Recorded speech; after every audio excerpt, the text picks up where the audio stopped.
Eu digo que Guarapuava, nesse ano, ela completa 202 anos pela legislação, né? Então as leis municipais determinam que ela tem 202 anos.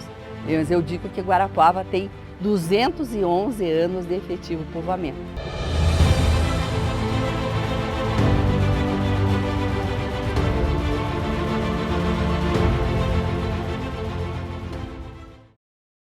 Em 9 de dezembro vai ser comemorado o aniversário de Guarapuava, não é? Então, ele é comemorado em 9 de dezembro a partir de 1936. Antes disso, não. O que aconteceu? Aconteceu que Antônio Lustosa de Oliveira, ele encontra o auto de fundação, que foi escrito no dia 9 de dezembro de 1819 e que seriam regras, que o padre Chagas chamou de regras de polícia, para administrar a fundação, a povoação da freguesia de Nossa Senhora de Belém de Guarapuava, que já havia sido criada em 1818. Então, Antônio Lustosa de Oliveira, ele encontra uma cópia desse documento que trata justamente daquelas regras que o padre Chagas, junto com Antônio da Rocha Loures, eles escreveram, seria para bem administrar a nova povoação. Essa nova povoação, ela seria, de acordo com a vontade do padre Chagas, ela seria para separar, ele queria separar os índios dos expedicionários, dos portugueses, que ele chama de o povo. O povo, ele queria separar dos índios, ele achava que havia interferência na vida deles e até prejuízo para os índios, porque daí os soldados queriam fazer bailes com as índias e tomavam muito águas ardentes da botica real e que havia uma certa indisciplina na expedição, né, lá em Atalaia.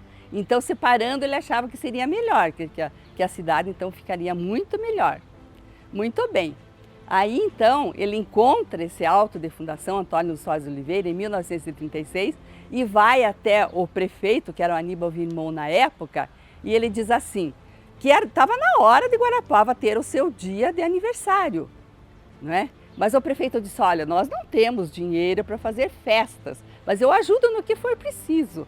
E daí o Lustosa de Oliveira pega e faz um livro, ouro, vai arrecada dinheiro, e daí no dia 9 de dezembro de 1936, ele faz uma comemoração, eles fazem uma comemoração aqui na praça. Essa praça só vai se chamar 9 de dezembro a partir de 1944.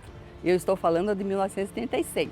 Então ele se reúne às 10 horas da manhã, a banda toca música, soltam foguetes e a partir daí o aniversário de Guarapuava vai ser comemorado em 9 de dezembro de a partir de 9 de dezembro de 1819. Então os anos de Guarapuava são contados a partir de 1819. Só eu quero dizer que Guarapuava tinha 9 anos antes de efetivo povoamento, de efetiva colonização. A gente não pode deixar de lado esses 9 anos anteriores a 1819, porque senão a gente teria que banir da história de Guarapuava Diogo Pinto de Azevedo Portugal, que foi o primeiro que enfrentou as maiores dificuldades com relação às ordens das autoridades portuguesas aqui no início da povoação em Atalaia, né? A gente tinha que deixar de lado, se a gente não contasse esses 9 anos antes, a gente tinha que deixar de lado também o período mais profícuo da catequese que o padre Chagas fez de 1812 a 1819, auxiliado pelo Índio Paí. A gente teria que deixar de lado a figura de Antônio da Rocha Loures, em 1816, defendendo ardorosamente o Fortim Atalaia, do ataque de índios, que é o que eles mais temiam, porque os índios realmente eram muito furiosos. Então, e mais uma coisa também, a partir de 1815, saem muitas expedições aqui de Guarapuava, principalmente aquela em 1815, a do Atanagildo Pinto Martins. Ele vai para o Planalto Médio do Rio Grande do Sul e lá ele funda uma porção de cidades.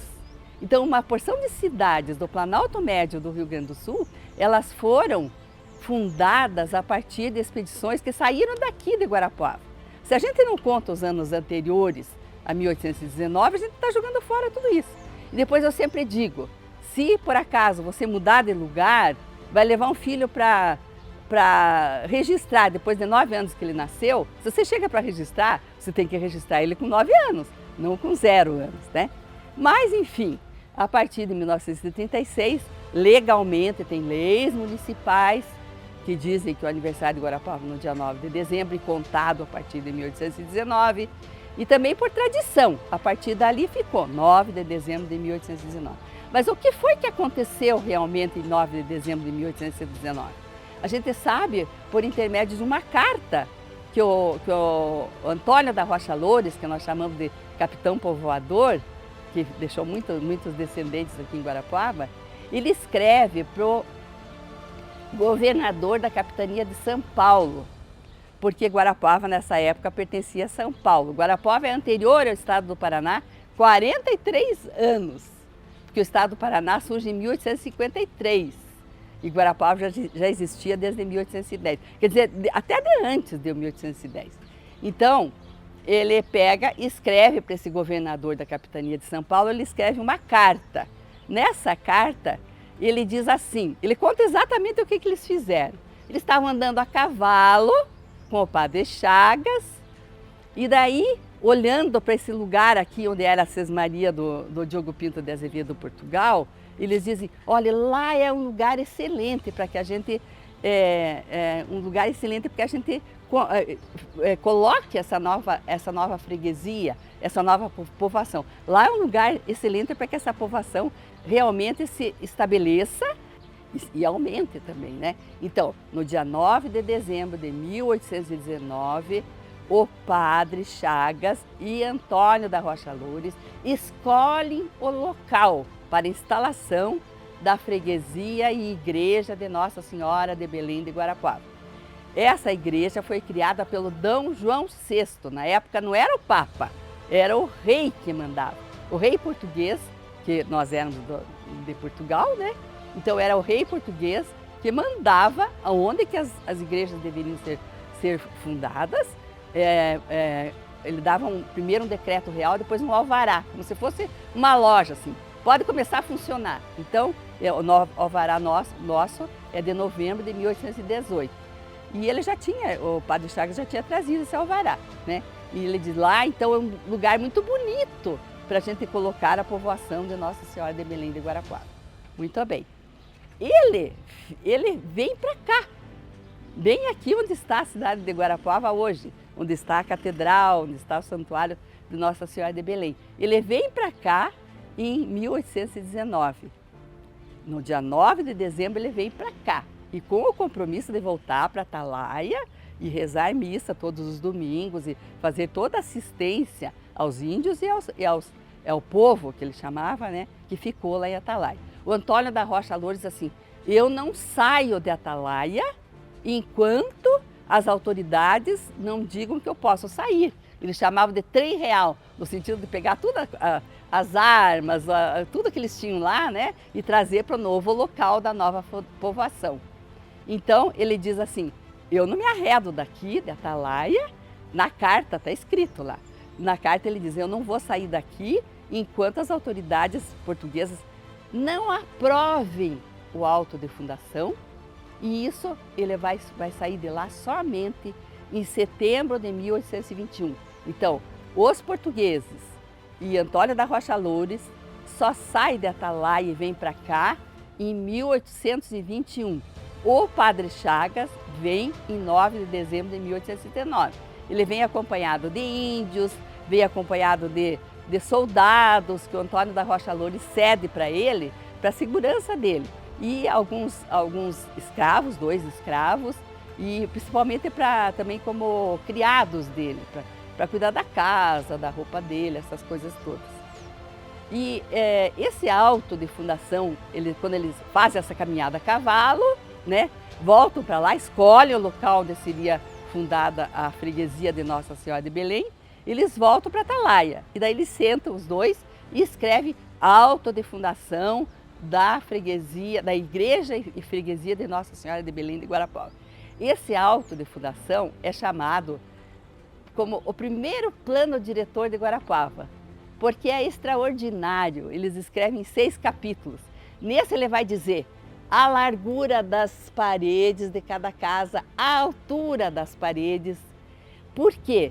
E a distância entre uma casa e outra, porque naquela época não tinha luz elétrica, então eles tinham vela, aconteciam muitos incêndios, então ele determina a distância entre uma casa e outra, porque não pegue fogo, se pegar numa não pega na outra, né? Eles demoram para fazer telhas, era tudo com palha, assim, né? Na cobertura. E também ele diz assim, não cortem os pinheiros, ele diz, comam o pinhão, não cortem a jabuticabeira, como a jabuticaba. Ele fala até uma lição de ecologia, assim, no sentido de preservação da natureza, né? Que aqui tinha pedra de cantaria, tinha pedra, muita água, realmente Guarapuava é pedra e água, né? A gente sabe disso. Então, é um documento muito interessante. No capítulo 5, ele identifica exatamente o que ele queria. Guarapuava era o distrito de Castro. E de Castro a Guarapuava era muito longe, as estradas eram muito ruins.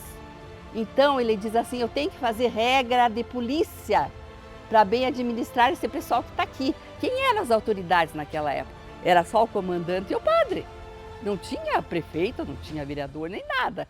Os vereadores só vão aparecer depois que Guarapuava é elevada à condição de vila. Antes disso, como freguesia, não tinha outra autoridade que não o padre, da parte religiosa, né?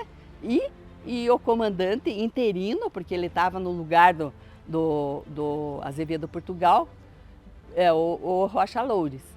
O Azevedo Portugal, ele tem que se mudar para Linhares, que deve ser ali perto de Prudentópolis, em 1816. Mas ele não, daí ele vai para São Paulo para tentar voltar aqui para Guarapuava, para assumir a sesmaria dele, que era aqui onde está aqui a cidade de Guarapuava.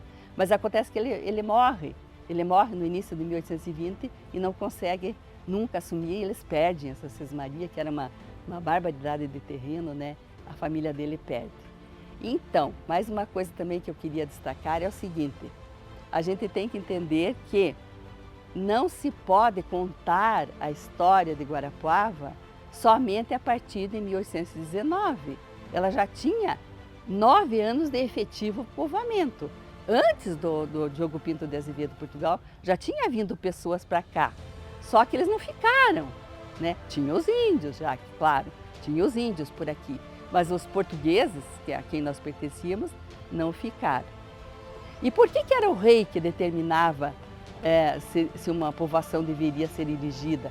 E também era muito ligado com a igreja. Eles tinham o que chamavam de regime de padroado, em que o governo português se envolvia nos negócios da igreja e a igreja se envolvia nos negócios do Estado, no caso do governo português, não é? Então, quem pagava o padre era o rei, quem recebia o dízimo era o rei, sabe? Então é por isso que ele que determinou. Guarapuava já pode ter uma igreja em 1818.